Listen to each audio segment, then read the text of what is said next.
Hello, everybody, and welcome to a Saturday night edition of the Corporate Gamer Podcast. I am your host, Corporate Gamer, and tonight we are going to be going through my collection of vinyls. I've been posting for a while, albums here and there that I have in my collection, but I haven't really ever done a review of any of them. And I know that this is a gaming channel, and this is not going to be game related, but I figured that it would be good. I don't know why my my Twitter feed does not want to post. Well, that worked. Okay. But yet, when I put this, it doesn't post. Why? Maybe this? No.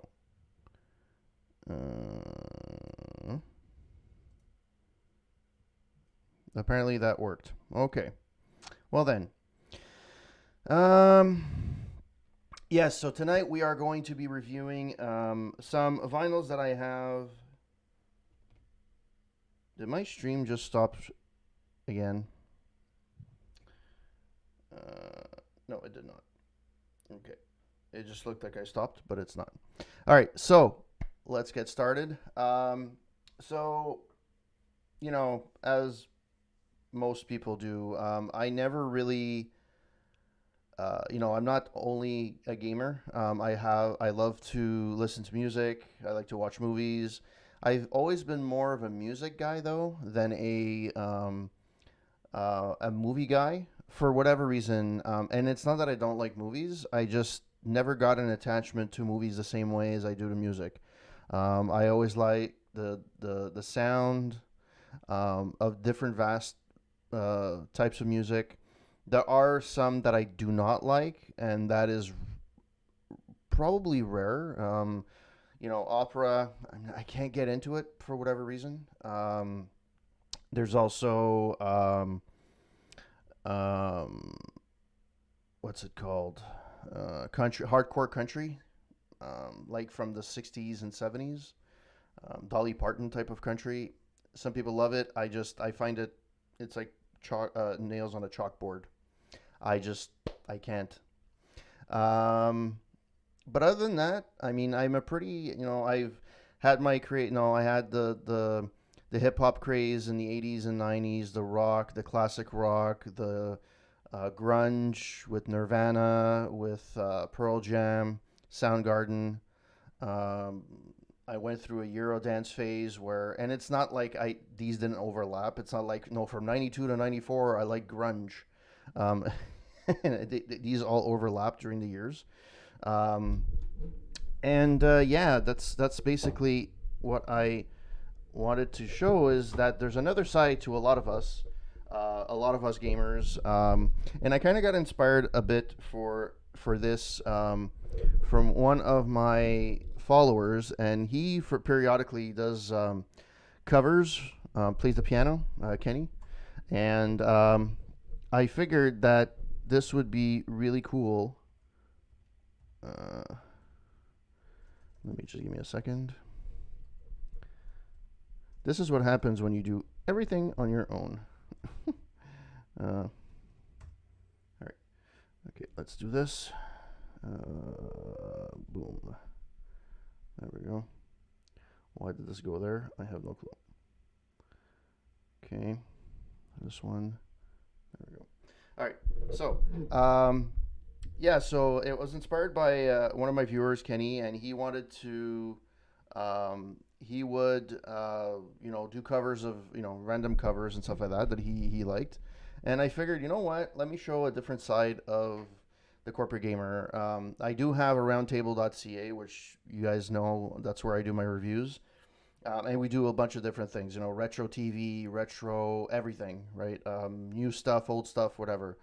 um, but you know um, the thing is that through this quarantine period that we're going through, it's all fine and dandy that there's games that you want to play. I've been playing Doom. I've been really enjoying it, but there's a different aspect to it that needs to be looked into. And I thought this would be a little bit different to show you guys what to do. So, without further ado, let's start. And these are not in any particular order of dates or times or whatever.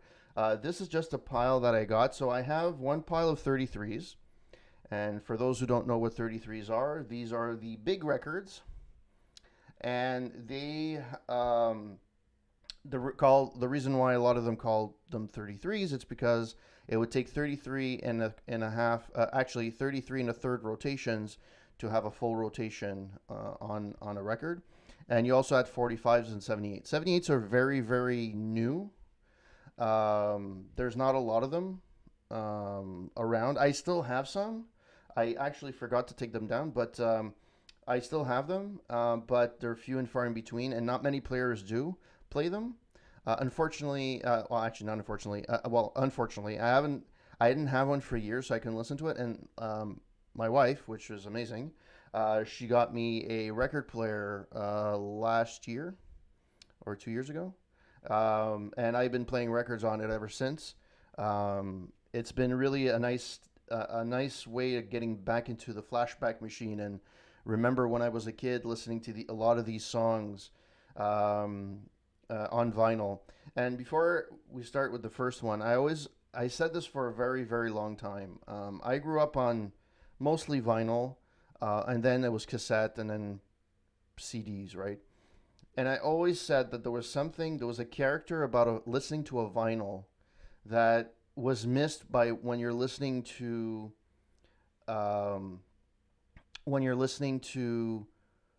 a CD or a tape. There's there's that the popping, the character of the sound. Yes, it may be scratched. Yes, you may skip in certain parts, but that to me adds to the character of the album. Like for me, there's "We Are the Champion," which um, actually there's a part where it skips, and in my mind, every time I listen to it on the radio or I listen to it on anywhere, for me in my mind, it skips. So that's why there's always a little bit, there's going to be always going to be debate. And what's funny is now this is a novelty item, right? You buy an album, they're super expensive. Like albums like this, they used to be, regular $20, 15, $20, right? When you used to pick them up. Now they're 70, $80. I tried to buy, which I don't have in here in my pile here, but I do have the greatest hits from Queen from 1980, which is a classic greatest hits album.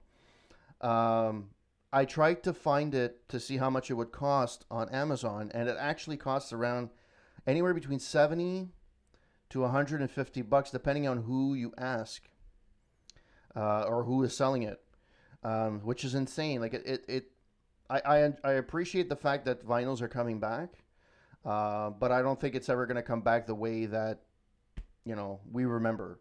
So that's why I found it really interesting to go back to the history books a little bit into my vinyl connection, and I have like a ton of vinyls. I have at least 300 vinyls, and that's just these records, 33 and a thirds, and I have a ton, which I'm going to go through as well, here or there, of 45s.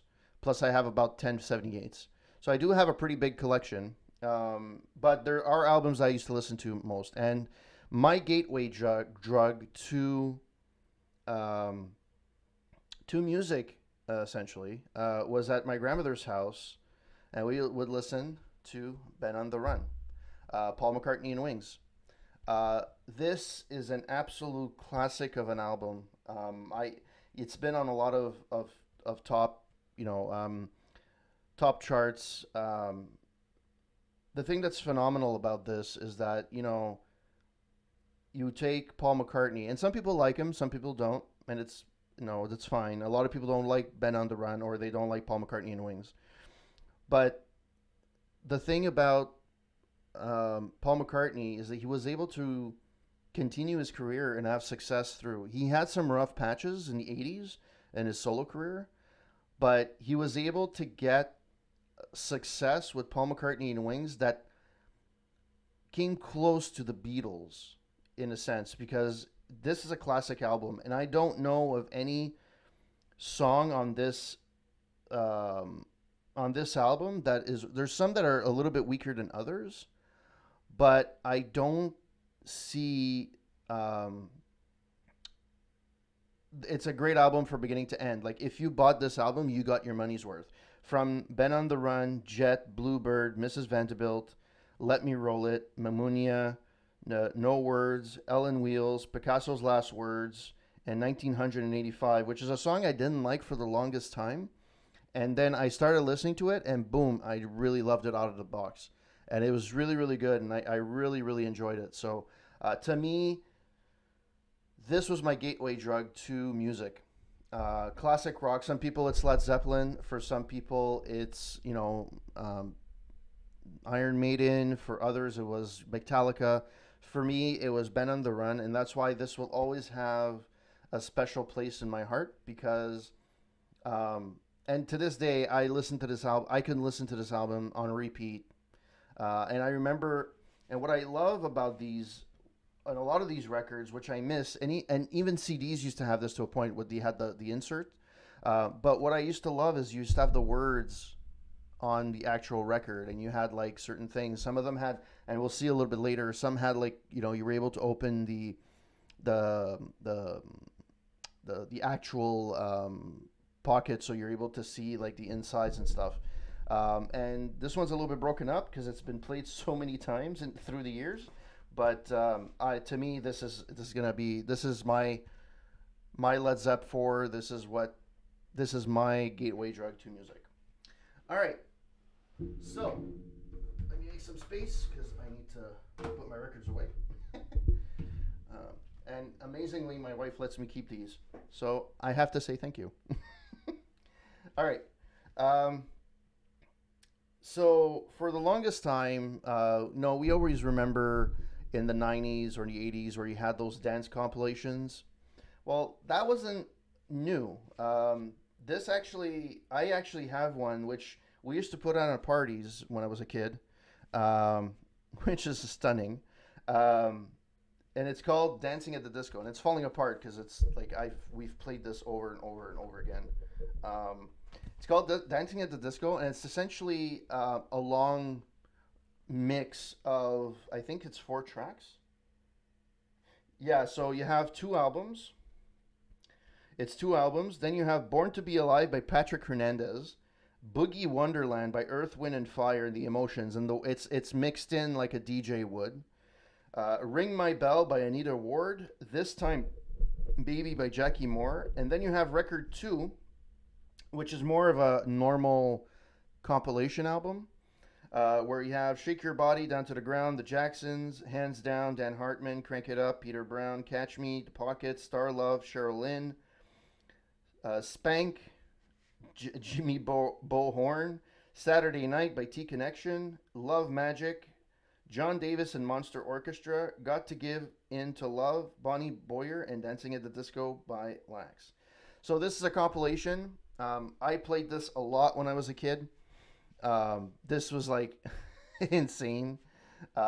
We used to play this at it's amazing. I never truly appreciated disco really. I understand its phase, the dance phase, and there were classic stuff like ABBA that came out, the Bee Gees and stuff like that, and there were a lot of other big popular disco songs, but this is disco for me. This is the extent of what like I really like of disco. And I still listen from time to time. It's still a good album to listen to, a good compilation album. If you want to have a snapshot of time, this is a really, really good one. All right. Next one. This one is a classic, and I don't know how much it's worth. It's from the 80s. I don't know who would would love this, but this is Breakdance, which is actually awesome. It's a compilation of the best. So side A is the best of breakdancing at that moment in time. This got released in, good question, 1984. So this is from 1984. So this isn't in the prime of breakdancing. So here we have, it's a compilation. You have Rocket by Herbie Hancock, absolute classic. Wheels of Steel by Grandmaster Flash and the Furious Five. It's actually Um, so the Wheels of Steel is a mix that was done by Grandmaster Flash live, I believe, somewhere. This is the abridged version. It's like 5 minutes long, I think. But there's a longer version that's uncut that's about 9 minutes long. It's phenomenal. If you think about it, that he did this live while he was DJing, this is phenomenal. It's amazing. So yeah, so Wheels of Steel, Tour de France by 10 Speed, which was a top 10, I think a top 20 hit back in the day. You're the One for Me by D Train, Electric Kingdom by Twilight 22, and Pop Goes My Love by Freeze. I think Pop Goes My Love was not a popular song. I think it was an added on this album. Again, forgive me. But they were known for their song IOU. IAEAEIOU. Um, so that's nothing special, right? It's just the greatest hits. That's side A. Side B, however, and I don't have this anymore. This came with a poster, and the poster would have moves that you would be able to make, breakdancing moves. And side B was basically instructions on how to do various moves. So, electroshock, shock waves, repetition, scratch walk, boogie head, spacewalk action. So you have instructions in the back, if I can show you right here. And each one had instructions on how to do certain moves. And it came with a poster. So you'd be able to see how you can pop and go back and actually do some breakdancing. This is a classic, and I remember one of my buddies came to my house at one point, and he was talking about how Grandmaster Flash had done this mix, and it was on this album called Breakdance, and I I actually pulled this up. He's like, "Holy shit, you have this?" I'm like, "Yeah, I do have it." So this to me, I still listen to it. I love breakdancing. I'm a big fan of breakdancers. I absolutely love uh, this. I listen to this all the time. Even to this day, I listen to it. I put it on. It's so amazing. There's something about breakdancing that I don't know. I just really love breakdancing competitions, and the moves have evolved with the years, but I still like the basic breakdancing from the '80s, or at least at the height of its popularity. Now, sometimes when you do look at dance competitions, it looks like they're doing acrobatics more than they're doing breakdancing. Um, I'm not saying they're not good. It's phenomenal what they're doing. Some stuff is amazing. I don't even know how the hell they're able to do it. But I still love the original breakdancing, and this is a real. And we're gonna have a few albums that are breakdance related, but this one to me is one that I love. It's not on any. It's as far as I know, this never got ported to, which I don't know why it would, but it never got ported to CD. So as far as I know, this is the print, and this was cool. Um, and actually, what's fun about this, it actually gives you a little bit of history about breakdancing in the back. There's nothing more in the sleeve actually. There's actually nothing in the sleeve. There's no sleeve. It's just the record. You just had a paper on it, and that was it. All right, so breakdance. On to the next album. All right, so I could have gone with. I have a lot of Billy Joel albums. There's An Innocent Man. There's 52nd Street. There's Glass Houses. I own all of those. However, as much as all of those are good, because I like 52nd Street because I think that's the one that has honesty on it, and I think that's one of his best songs of all time. Um, I could have gone Glass Houses because that one too is pretty good. It has some rock on there. It has an adult contemporary. It has everything. However, I took an album that kind of went back a little bit to the good olden days of rock and roll, where you have a lot of good songs on here. The Longest Time, This Night, Uptown Girl. But to me, the best song, and it reminds me a little bit of Little Richard, is Christy Lee. To me, that's amazing. It's a great song. I love it. Let me see if I can actually find it a little bit. You'll know exactly what I mean when I don't know if I'll be able to play it. Let's see. Let me tell you a story about a woman and a man. Maybe you will find familiar. Maybe you won't understand. So you get the gist of the style of the song. And this I personally like every song on this album. The majority of them sound older style. There's a few that kind of like "Leave a Tender Moment Alone" is really good. "Keeping the Faith" is pretty good, but "Uptown Girl" has that '50s feel. "Careless Talk" has that '60s feel, I guess. Christy Lee has that '60s '50s feel. "This Night" is like a slow. "Tell Her About It" again. It's that rock and roll from the '50s. So it's really a throwback album. I think this is the most complete album that I like from him. Again, I could have gone to other albums as well, but yeah, I really enjoyed it, and yeah, let's go. I don't know why my one of my things keeps shutting off, and I don't know why. Okay, let me do this. Let me do this. Sorry about that.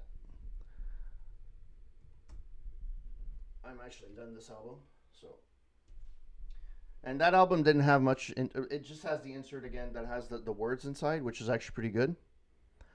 Um, all right, so let's go. Let's do for that. All right, so I could have came out with a bunch of different albums for Frank Sinatra. Unfortunately, I lost. Well, we lost a lot of the Frank Sinatra. So this is the best of Frank Sinatra. We lost a lot of the albums due um, to a flood. So July 14th, 1987, Montreal got flooded. The story behind it is that it was 2 3 weeks where it was heavy humidity, heavy, very very hot, 40 degrees plus humidity. It was really insane. And then the day of the flood, basically there was a storm, like a summer storm that came in, but there was another storm that was coming towards. So it's two storms that merged together over. Pretty much, it was a perfect storm that came over Montreal, and everything in Montreal was flooded, including this house. So where I'm sitting right now in my basement was actually flooded. And in that flood, we lost a lot of old records, and my dad was devastated when he lost those. He used to love Sinatra, and this is one of the few that I have. I have a few of them still, but I decided to choose this one because it had a few songs that I really love, like "Witchcraft" and "Chicago." "Only the Lonely." Really, really, really good album. I listen to this periodically. Again, there's that feeling of listening to Frank Sinatra on a vinyl that's so amazing. It has that character which you kind of I feel you lose when you listen to a CD or you stream it. You're just not getting the I don't know. You're just not getting the full picture of albums, and yeah, this is one I really really like as well. Like I said, there's no rhyme or reason for how I do this. This one is one of my all-time favorite uh, guys that I've listened to. It's the only album I've ever owned. Fats Domino, "My Blue Heaven."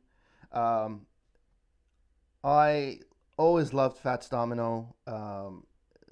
There's just something about his songs were short, but they were funny. They were good. They were upbeat, and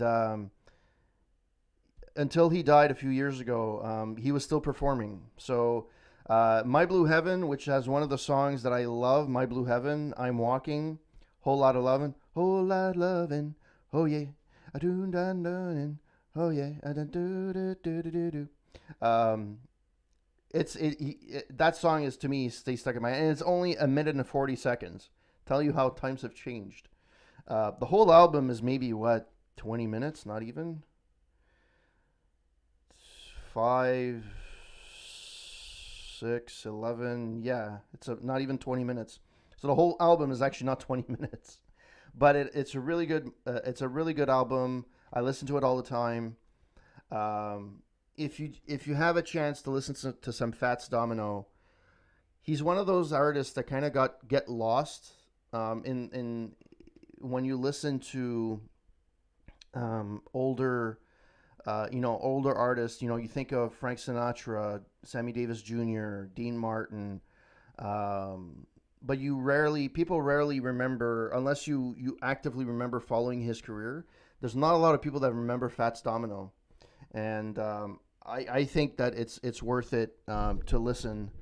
Um, Let me see something.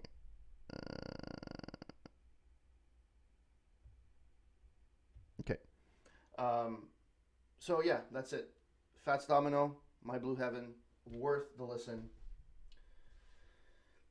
This one I got years later. I didn't actually own this. This was a cousin of mine that was getting rid of vinyls, and I actually decided to take it.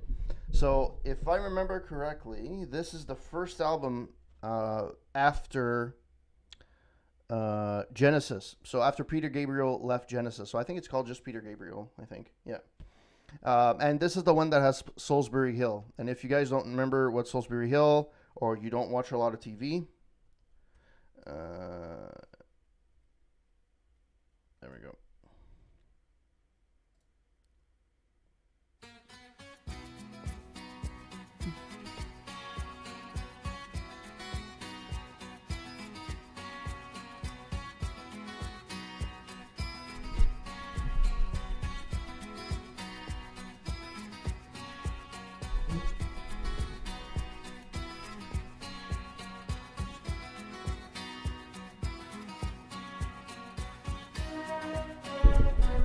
Climbing up on Salisbury Hill, I could see the city light. Wind was blowing, time stood still. Eagle flew out of the night. He was something to observe. Came in close, I heard a voice. Standing stretching. So you guys get the idea. This was Peter Gabriel. There's Salisbury Hill that's good on here. Humdrum, Down to Dolce Vita, which is actually pretty good. The thing about Peter Gabriel, it's either you love him or you don't. He has a few. So there's a lot of. And also I think I have one in here as well for Phil Collins. The thing about Peter Gabriel is a lot of people are like, oh well, he didn't sell out his soul. He went to do what he wanted. You know what? If you listen to what came out in the '80s from this guy, he sold his soul. At one point, it was very very corporate and mainstream. Uh, Sledgehammer and all the other ones that came out with it. However, there are songs that I do really love, and Salisbury Hill is one of them. I absolutely love it. It's a good album. It's not probably his best, but it is one of his better albums. And it was a good effort from him coming out of a very successful at the time Genesis, which was very fan focused, to be honest. Um, so yeah, let's see. I don't know why this is. Let me get that. There we go.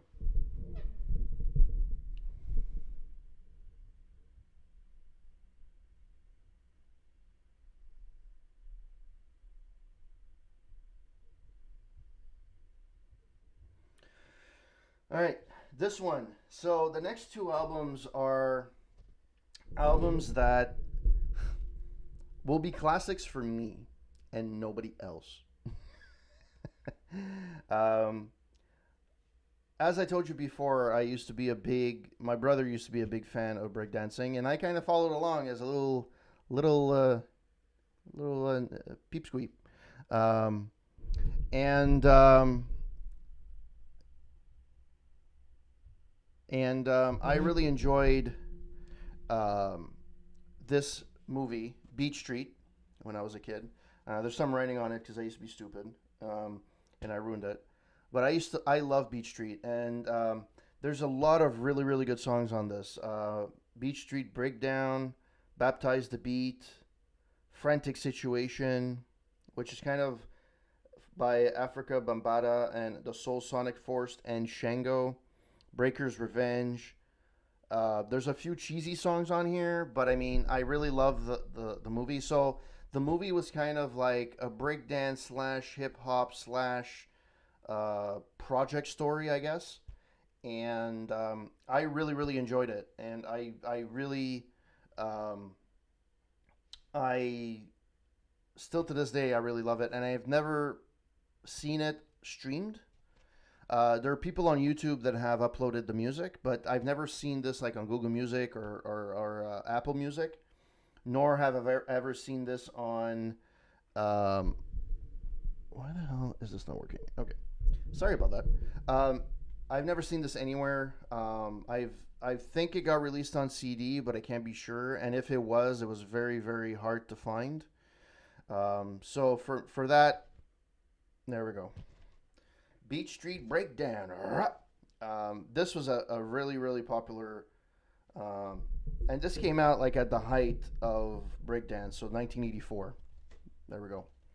Now, if you talk to anybody about movies that came out about breakdancing,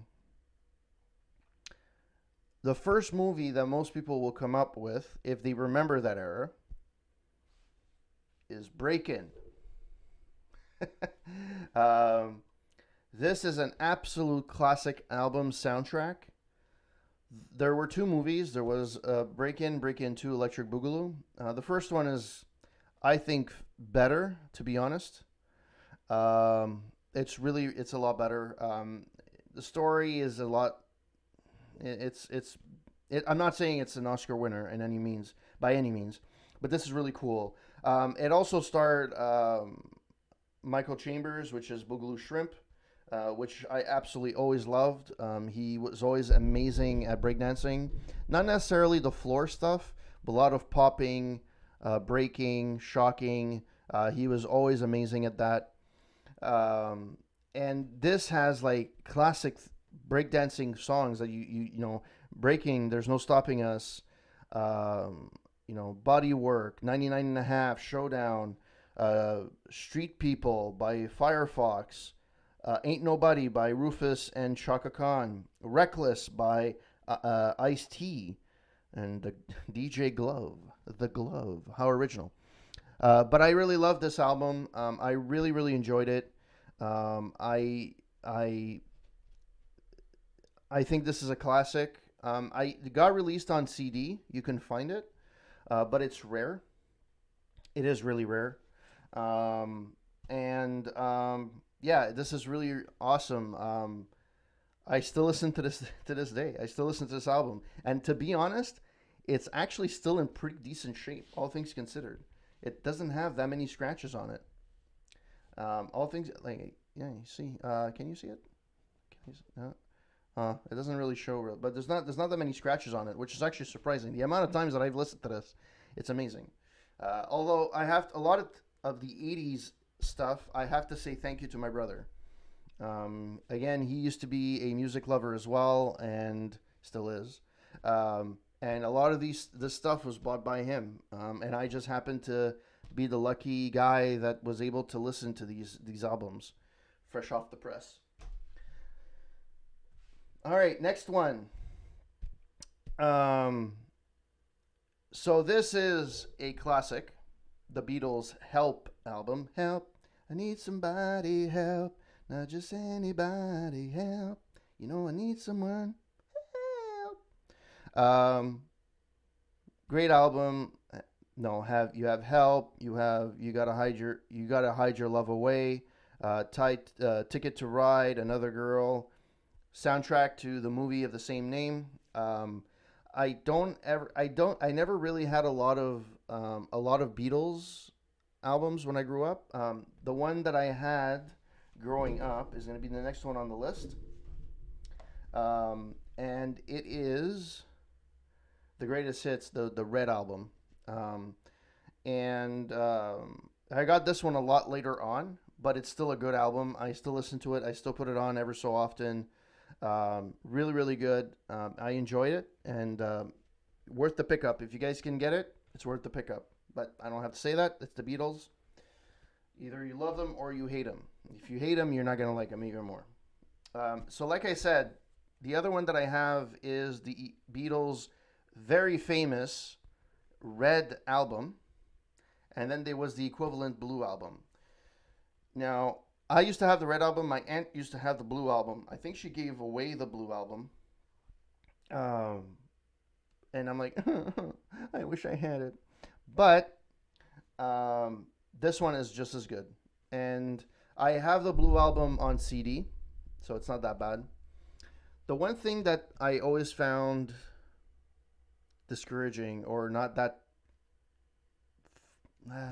fun, I guess, you can buy the same album on record and you can buy it on CD, and the versions of the songs are not the same. And that's what I find a really, really big shame. And the only people that will know that is the people that actually bought the original albums on vinyl. There's a couple of these. There's a couple of them on here that are um, are not exactly the same as they are on the CD. There's like a different cut of it. Like either the intro is slightly different.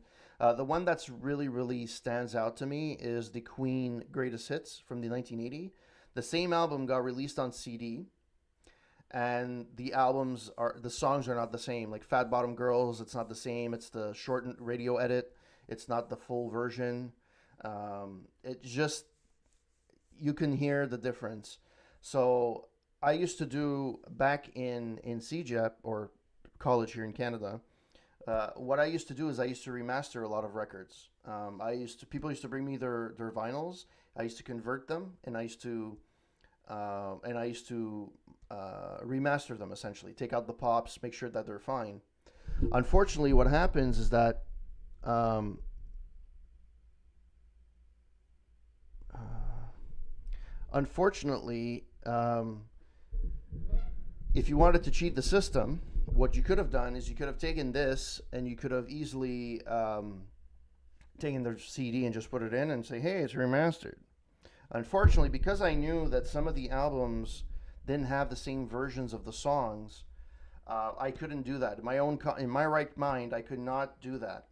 And I had this whole setup done, and this is way before like we had the we had the equipment we had today.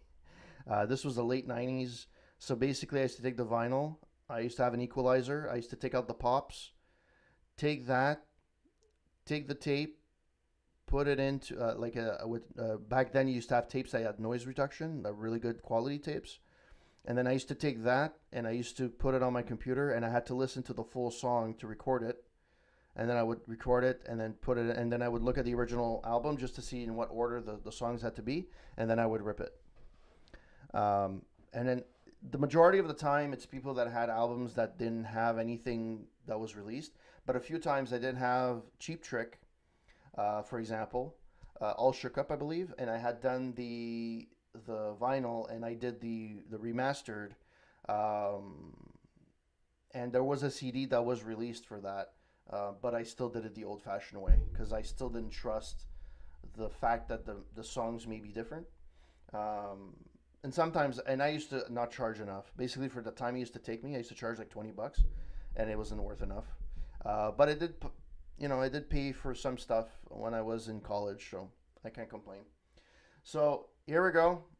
Beatles greatest hits from 62 to 66. Really awesome. If you guys really want a good compilation, this with the Blue album gives you a really good snapshot of the Beatles and um, how they evolved their sound. Right. So basically, this is the studio. This is the live years, so this is when they actually would do a lot of tours. The Blue Album is more the studio albums. So there's a lot of experimentation. There's a lot of it still has that Beatles sound, but you see that there's a little bit more finesse to it. There's a lot less commercial part of it. Um, so it's really worth it. So if you guys really want to get an idea of how it works from beginning, how the Beatles changed their sound, the evolution of their sound, this is a really good way to do it. And you can probably get the older Red and Blue albums on CD pretty cheap now. Because now you have other compilations that came out, like Beatles 1, and you have a bunch of other ones. But this one, I still say, is still one of the better compilations of the Beatles, unless you get the actual albums. The actual albums would, obviously you have all the songs, but this will give you, like, get your feet wet. And the way that you listen to the albums for the Beatles, it's amazing. They were only together for what, 9 years? 8 years? You would think they would have been together for like 40. It's insane. You imagine, like, already you have John Lennon and Paul McCartney that were successful in their own right separately. George Harrison as well, and even Ringo Starr. I mean, he's not everybody's favorite Beatle by any means, but he still had some success. He had some hits, and he still produces some of these, still albums to this day and hits. I think George Harrison was really underutilized in this album, or not in this album, but in the Beatles. He had a lot more talent that then showed on here. Don't get me wrong, Paul McCartney and John Lennon had a tremendous amount of talent, but they only kind of figured out George Harrison towards the end of the tenure with the Beatles. And he could have been a lot more involved a lot earlier. Anyways, that's my take on it. So that's one of the albums that I have that's really good. Now this one holds a special place in my heart. I don't know how many people will remember Louis Prima. I have this album, Louis Prima digs Keely Smith. They were a duo. So Louis Prima was an Italian American, and he sang songs.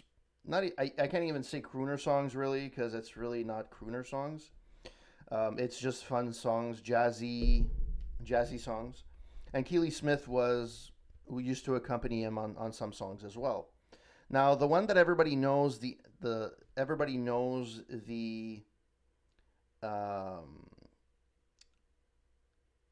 knows the song from is Zuma Zuma and Zuma Zuma Bacala and Angelina. I rent the pasta twice just because she is so nice, Angelina doodly doo doo doo. Now the reason why this is very, very cool for me, and why it has a really, warm place in my heart, is because there's a song on here that my dad used to sing, and I never believed that it actually was a song. Please no squeeze of the banana. Now, when you hear that for the first time, you're like, I never believed that this actually existed. Please no squeeze of the banana. And then my dad would sing it, and I'm like, that's not a real song. Come on, you're changing the words. My dad was known to do that. He would sing in Italian, change the words, and whatever, right? However, please no squeeze. So this is the song. I'm going to play the whole thing because it's only like 2-3 minutes, and I don't care if I mute it or not. I absolutely love this song, and it's worth every minute. So let's listen to it. I got a red the ripe with tomato, very cheap. I got a red the ripe with watermelon, very cheap. I got a tutti of fruits. Riley the cop would always stop on the corner at Tony's fruit stand. He would help himself to anything on which he could lay his hand. Riley did this quite often. Plenty of fruit he would soften. Tony got sore First he swore, then he began to shout. Hey, please no squeeze the banana. Because when you do that, then you make a flat. Hey, please no squeeze the banana. When you squeeze the plum, you put him on the bum. You touch it this, you touch it that, you touch it everything. You push it this, you push it that, then you buy nothing. Oh, please no squeeze the banana. Now if you squeeze the officer, please squeeze the coconut. Hey, please! No squeeze the banana. Because when you do that, then you make a flat. Hey, please! No squeeze the banana. When you squeeze the grape, you put him out of shape. You touch it this, you touch it that, you take me for a fool. You squeeze it this, you squeeze it that. Why don't you squeeze it your true? Hey, please! No squeeze the banana. If you squeeze the officer, please squeeze the coconut.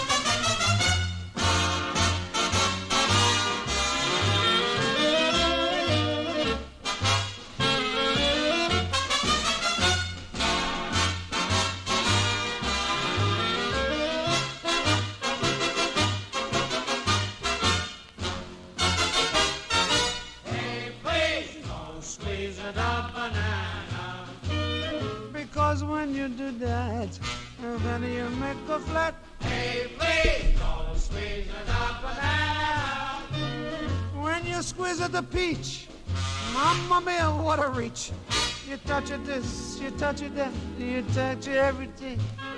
You push it this, you push it that, and you buy nothing. Oh, please, no squeeze the banana. Now if you squeeze the officer, please squeeze the coconut. Hey! Squeeze the watermelon. Hey! Squeeze the guguzi. Hey! Squeeze the moulignon. Hey! Please no squeeze the banana. That song is phenomenal. I don't care who the fuck you are. You can be taken in a dirty way. It can be, you know, if you listen to it in a certain way, and then another way, if you take it in the clean way, it's just an Italian guy that's telling people not to squeeze the fruits. In any way, I always thought this was a fake song. I never believed that existed, and it does. So that's why this, to me, I still listen to this day. Now, there's other things on my there's other songs on this album that's really good, like Zuma Zuma Bacala, which is part of the Zuma Zuma / Angelina mix. You know, My Conchetta, Goodbye Joe, Teardrops from My Eyes. Really good album. Just, I never thought that, you know, I don't even know if that would happen today, in today's day and age. If you would be able to actually put that on an album today. I don't even know. Talk about pop back in the days was so different. You know what? I already did a Wings one. This is our greatest hits, Wings. But I already did Band on the Run, which was my all-time favorite. So this one is a good one. Not a lot of people remember Asia, to be honest. Asia was a rock band from, I think they were from the 70s, I think. But they also made music in the 80s. And one of the more popular songs that they had, and I think, don't get me wrong, don't quote me on this. I'm pretty sure this is one of their more popular, I think the most popular song. So The Heat of the Moment was really, really popular. It's one of those songs which is really, really good.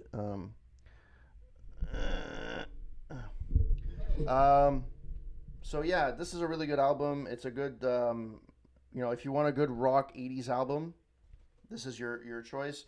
There's Heat of the Moment, that's pretty good. Soul Survivor, Wildest Dreams, Cutting It Fine. Good album. I still listen to this day. I still put it on ever so often, so it's really, really worth it. Guys should give it a try. This one is another one that's, it's not unique per se. So this album is actually really hard to find. You can't find it almost anywhere. There are imitations. I think this was the first thing they released after he came back from the war, because the back is when Elvis was in the war, so he's in uniform here. So I think this is when he came back.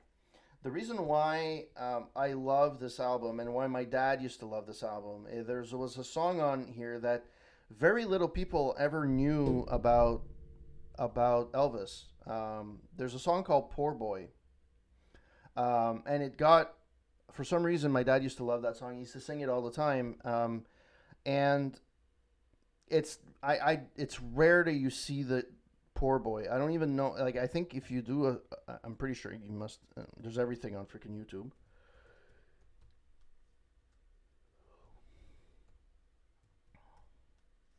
Yeah, it exists.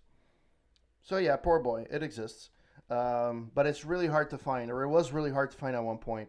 So that's why I treasure this album. I also have a bunch of other greatest hits. Elvis in Hawaii, which is like a live album on vinyl.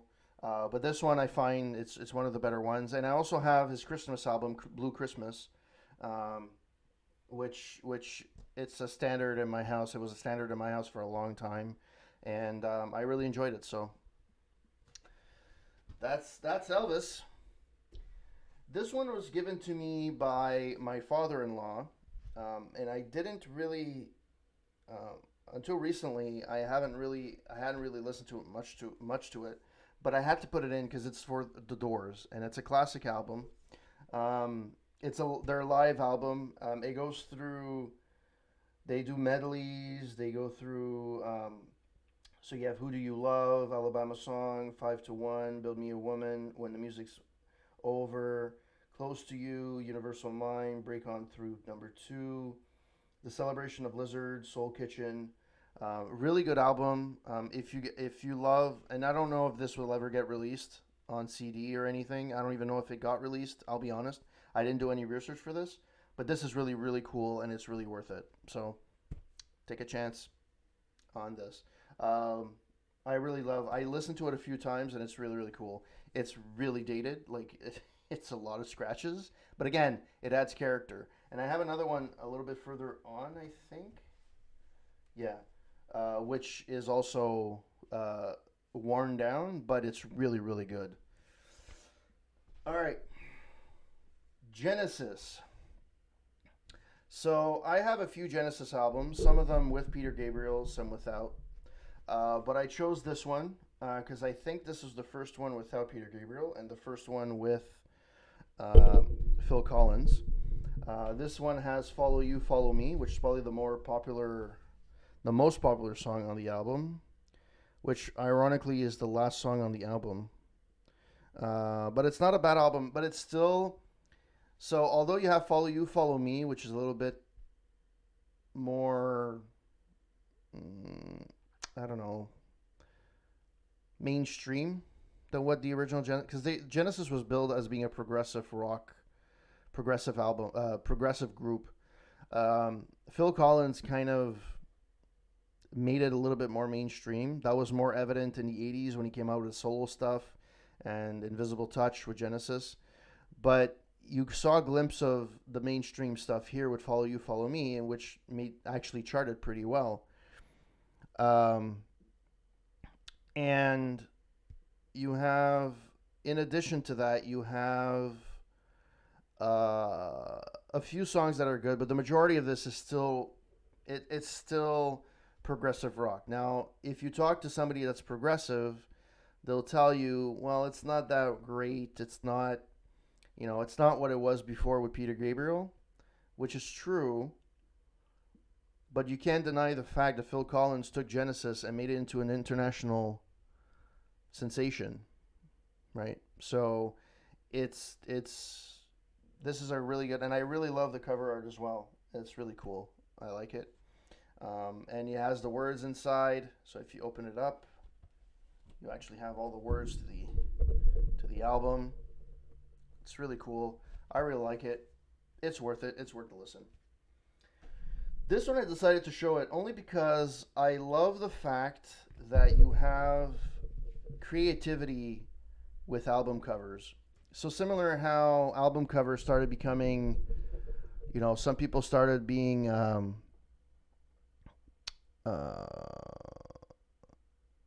not necessarily being, but they started creating stuff with like CD covers and stuff like that.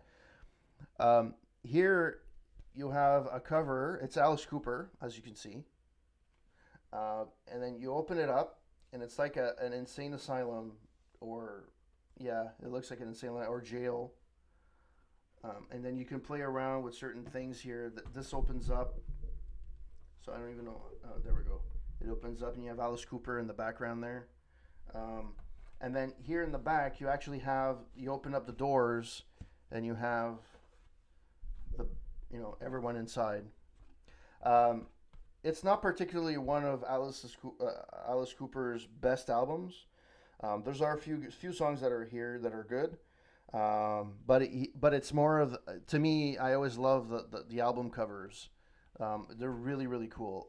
If you really want real good album covers as well, Iron Maiden, which I don't have any, unfortunately, but it's really worth it. Really worth it. It's really cool.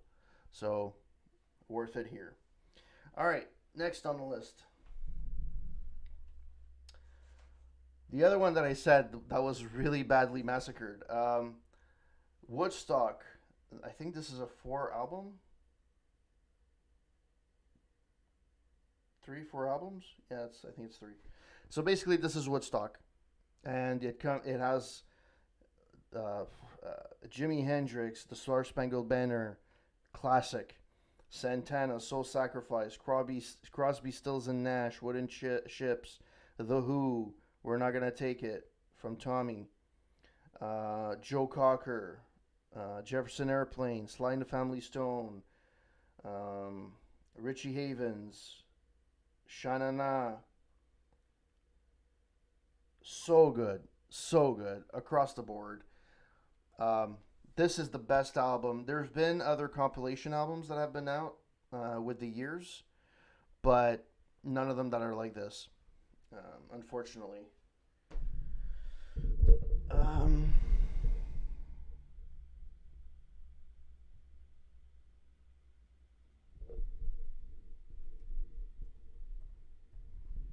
Just want to check something out. There we go. All right. Next on the list, another classic, The Police, Regatta de Blanc. This one is the one that has Message in a Bottle, pretty much as being the main attraction. Good album, The Police, still a classic to this day. I'm happy I have this on vinyl. Again, it's one of those things where the vinyl, to me, there's something to be said about listening to vinyl, and I really, really like it. So, yeah, I'm really happy for this. So that's, and last but not least, The Boss, Bruce Springsteen. A lot of people misinterpret the Born in the USA song, but if you look at the album as a whole, it's a spectacular, great album. Great rock album. Came out in 1984. Really good. Again, it's one of those albums where if I have the choice between the vinyl and the CD or streaming it, I'll always take vinyl over those. I have a chance to own it on vinyl, and it's really, really awesome. It's a good album. Man, I listen to this ever so often. Not as often as some other ones, but I do listen to it as well. And I have like a ton of other albums. There's a couple of albums that I missed that I don't have with me because I didn't find them on the top of right away. But yeah, this is that was my vinyl collection. My 33s. Now, I have a bag of 45s. Now, 45s, I don't have as many good covers. They're pretty much very loose because they're 45s. But Hey, we could go through a few of them. Some of them I don't even know what the fuck they are. I'll be honest with you. It's amazing. So this one is local. Okay, let me just. So this one is pretty good. This is an Italian one, Come Prima, by Tony Dellardo. So as you can see, 45s are a lot smaller. Usually the way they were positioned is you had a hit song on one side and you had a B-side, which was an unknown song in most cases. So basically these were singles, and people they would buy singles. I don't actually remember what the price was that for that. And sometimes some songs you would have like the actual first version, the original version on one side and the instrumental on the other side, depending on the one that was really popular. And then sometimes you had the surprise of having a song that was popular, but the B-side ended up being more popular than the song that was supposed to be the single. Fascination. No. Okay, these are all old stuff. I wanna get something that I actually used to listen to, because there's some of these I actually don't listen to. Like, look at this. Look at this. Are You Sincere? Chicago.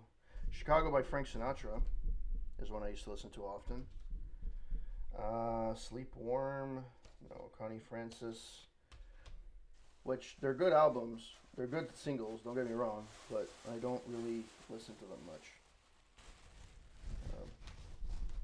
Alright, there we go. Okay, so let's start. Survivor with Take You on a Saturday on one side and Eye of the Tiger with the other. So yeah, you could see a little bit. Man, I love how the reflection of records. I just love it. Yeah, so this was the Eye of the Tiger single, and then on the other side you had Take You on a Saturday, which is, I guess, good. Yeah. Okay. Pat Benatar, Invincible, classic. And I don't know why. Theme from Legend of Billie Jean. Oh, so you have the instrumental version. So you remember this is what I was telling you. So you have one version on one side. Whoops. One version on one side. And then on the other side, you had the instrumental version. So, yeah. Tony Basil, Mickey, and Hanging Around. Oh, Mickey, you're so pretty, you don't understand. You take me by the hand when you take me by the hand. Okay, so this is a song I used to listen to when I was I used to listen to a lot when I was a kid. And I don't know why I have this, but I think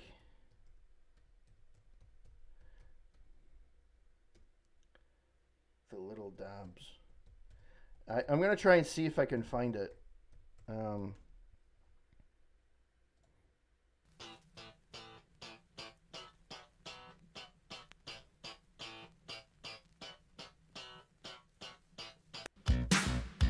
There we go.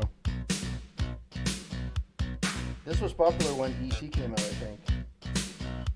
But it's called E.T. every time.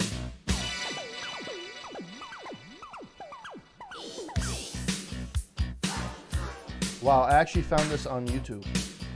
It's phenomenal.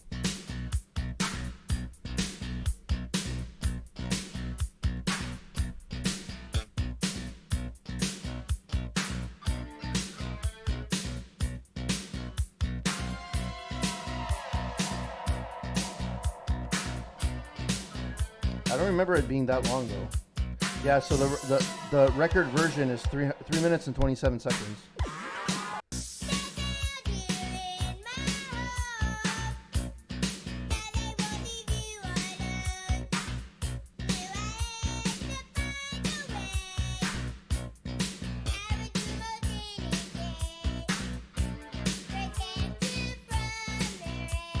Why I have this, I have no fucking clue.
So that was E.T. Every Time by the Little Dabs. I don't know why. I remember that song on 45. It's one of those songs I used to play all the time on my turntable when I was a kid. And I don't know why.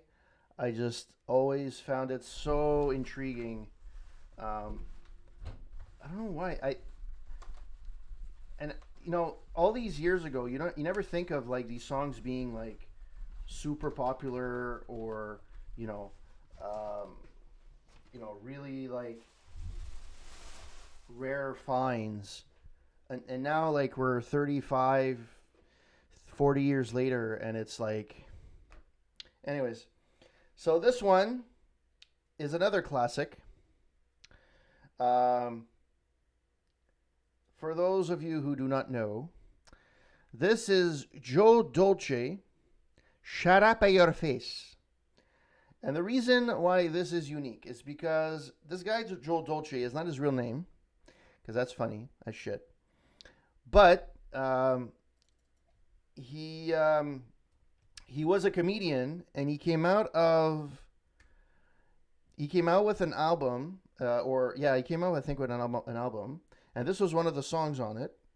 And it was a joke. It was similar to What Did the Fox Say, which was supposed to be a comedic song, right? It wasn't supposed to be a serious song, and it made it to the top 10. Well, this is another one of those scenarios. So you have like, so here you have Shut Up at Your Face. I'm going to try and see if I can play it for you. Grazie, have a good time. Ready? Shut up your face. Uno, due, tre, qua. When I was a boy, just about the 8th grade, Mama used to say, don't stay up late with the bad boys. always shoot the pool, Giuseppe. Gonna flunk a school. That's my mama, talk all of that. Boy, to making me sick, all the thing I gotta do. I can't get no kicks, got to follow stupid rules. Boy, to making me sick, just to make a lousy buck. Got to feel like a fool, that's right. But Mama used to say all the time, what's the matter you? Hey, got no respect. What do you think you do?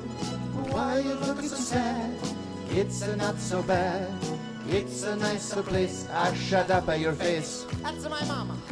So this guy, not even Italian, it was a character he was portraying, came out with this song, and it became a super hit. And I think it's my dad that wanted to buy it because he was Italian. And we have it on 45s.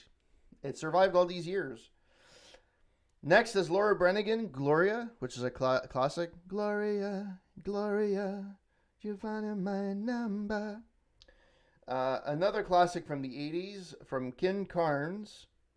I have a 45 of Betty Davis Eyes.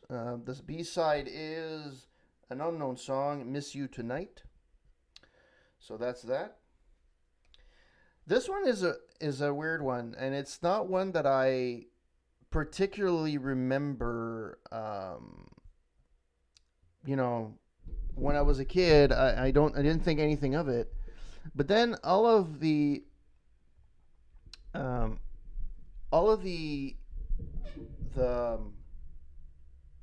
music that came out. So this song, it's called Desire by Ronnie Griffith. And this is the song, it came out in 81. And to me, this song is what ended disco. Because if you listen to the song, it's a disco-ish song. Desire, Ronnie Griffith.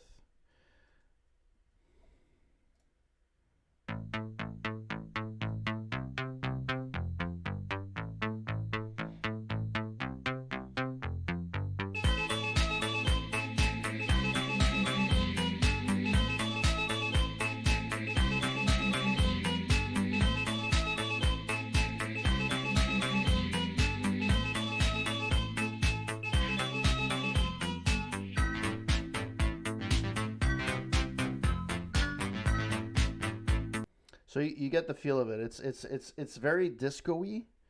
It's slower, but to me, it kind of ended the disco era. I think it's one of the last songs that sounded disco-y, and that came out in 81. So, I did have Thriller for the longest time. Unfortunately, with the years, it got cracked. The original album got cracked. However, I still have the 45. So on one side you have Thriller, and on the other side you have Can't Get Out of the Rain, which is nowhere to be found. I think this was only released on this 45, to be honest. Yeah. So I have Michael Jackson's. I have the Go-Go's, Our Lips Are Sealed, and Surfing and Spying. So for those who follow baseball or hockey, you'll know that for years we have currently and still do have a mascot called Yuppie. Well, he was a big sensation back when he came out, and there's actually a song that came out, the Yuppie song. I don't know why we have this, unless they gave this for free. This came out in 1980, and it's a Yuppie song, and I can't find it anywhere. Even I would have to play it for you guys, but I don't have anything. Lionel Richie, You Mean More to Me, and Hello. Is it me you looking for? A classic, Joan Jett and the Blackhearts. I Love Rock and Roll, and You Didn't Know What You've Got. Classic. Hall and Oates, Man Eater.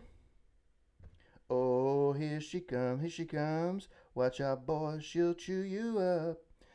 Delayed Reaction. So Hall and Oates. Olivia Newton-John. Physical.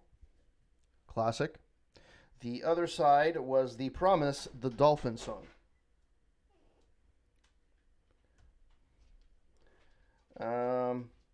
This one is really good. This one is from, this is a song, I think one of them instrumental. Yeah, so on one side you have the instrumental version, and then on the other side you have the actual song with the rap from Break Machine called Street Dance. It's still a song that I still love to this day. And no, it's not Street Dancer. Break Machine. Give you a bit of a taste of what it is.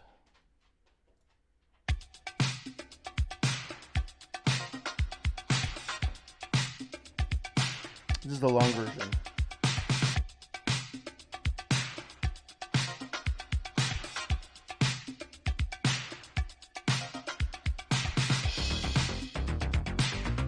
I used to love breakdance, so.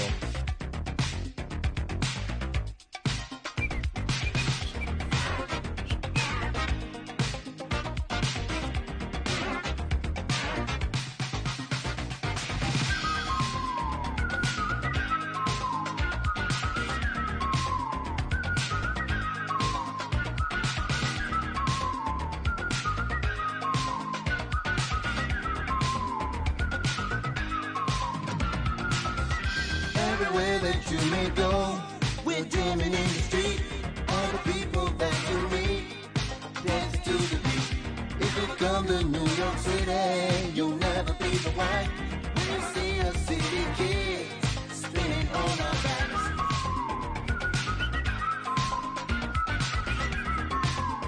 Anyways, good song. Classic breakdancing song that I love. I think it broke the top 10. It's the only hit I know that they had in 84. But this is at the height of breakdance. Breakdance had like a super big high, and then it died like right after. This one is Queen. So this is for Body Language, which was the popular song. The side B was Life is Real, Song for Lennon. So I'm assuming that this was written for John Lennon's death, and this came out in 1982. Next, I have Kool and the Gang, where I have Ladies' Night and the Feeling's Right. And then side B is If You Feel Like Dancing. Next one that I have from Styx, Dobo Rorigato, Mr. Roboto. So, Mr. Roboto by Styx. It is Styx, right? Yeah. And then I have from the album Kilroy Was Here, And then side B is Snowblind. And then, last but not least, Dave Chappelle would be very, very happy. Here is my version of Super Freak with Rick James, and then you have Super Freak Part 1 on one side and Super Freak Part 2 on the other side. I think one of them is more instrumental than the other. I think one is instrumental, the other one's not. I don't actually remember. So that's it. We just went through all of my favorite vinyls that I wanted to go through. It has been an hour and a half. Thank you to everyone that passed by and that watched. Hope that you guys have a wonderful week. The last few weeks I haven't really posted much, to be honest. In terms of because every sub and every bit that's donated goes to charity for the month of March. I did it for the month of March. I'm also doing it for the month of April. But I did review some stuff. So I reviewed BioShock 2 recently.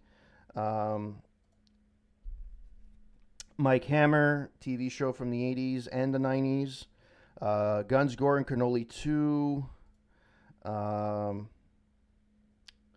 Yeah, Mike Hammer as well. What's the last few games? So that's what the games. Whispers of a Machine. That was one that I did. Metro Exodus, Sam Story. So I did review quite a few things. And I'm happy that you guys were able to pass by and spend some time. I will be continuing probably Doom. I'm having a hell of a time at one particular part, but I will conquer it. So that's it. If you guys have any questions or anything about any of the albums that I have, you can reach out to me on Twitter, as you can see at the bottom of the screen right now, Corporate Gamer 9. You can send me a message at aroundtable.ca, use our contact form. You could also find me on Instagram at Corporate Gamer. I'm on Facebook as Corporate Gamer, and I'm on Instagram as Corporate Gamer. So you guys can follow me anywhere. Thank you very much for hanging out, and hope to see you very, very soon. All right, guys. Have a good one. Ciao.